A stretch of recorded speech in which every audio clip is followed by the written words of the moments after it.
Hello, this is Mr. Richard Rosenberg. He is a lawyer who works in the Valley. He went to Cornell, and we're going to be talking about some of the legal aspects of teen sex. And I'm just going to start off with asking, what are your personal beliefs about teen sex?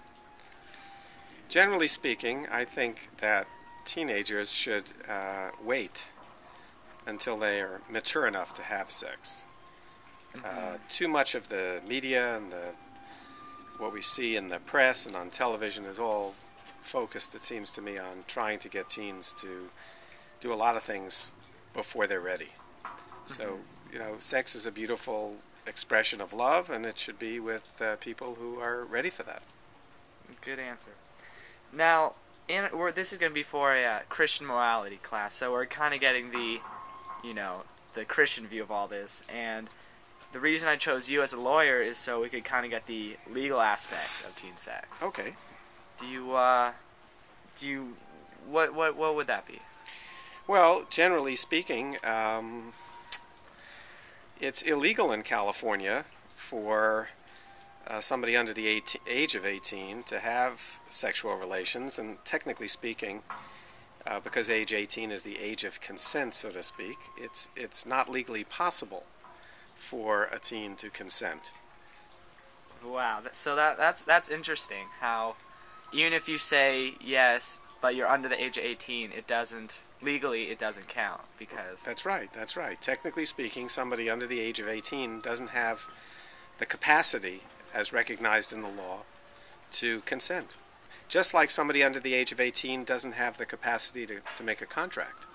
So if a teenager under the age of 18 were to enter into any kind of agreement, the contract, believe it or not, is void if the teenager doesn't want it to be voided, or doesn't want to follow through on the contract. Interestingly, though, is the law allows the parents of the teenager to enforce the contract in favor of the teen if the teenager wants it.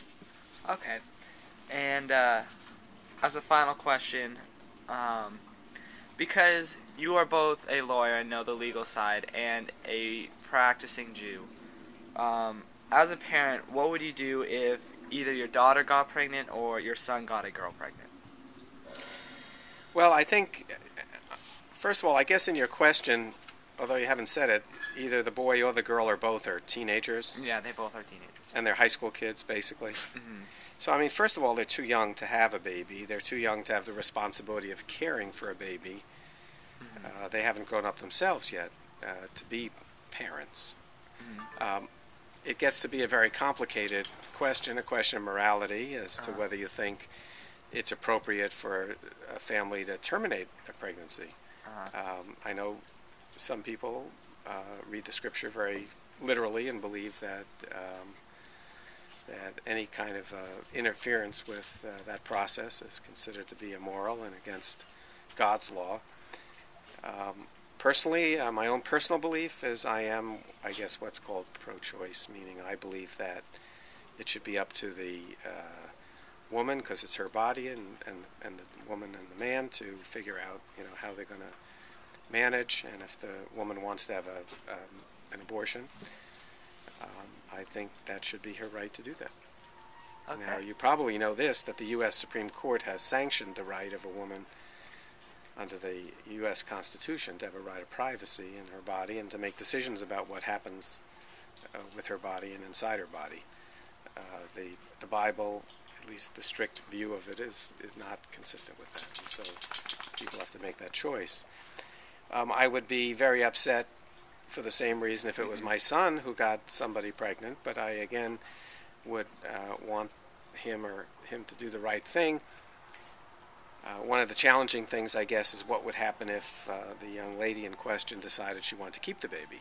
And my son, technically being the father of the child, would be legally responsible financially for the baby and its care and upbringing, and we would have to deal with that if it came up, because ultimately it's going to be the girl's choice and her parents as to what she does or doesn't do with the baby. Okay, thank you very much. That's Richard Rosenberg, lawyer extraordinaire. Thank you very much. Happy to help you. Thank you. Good luck in your class. Thank you very much.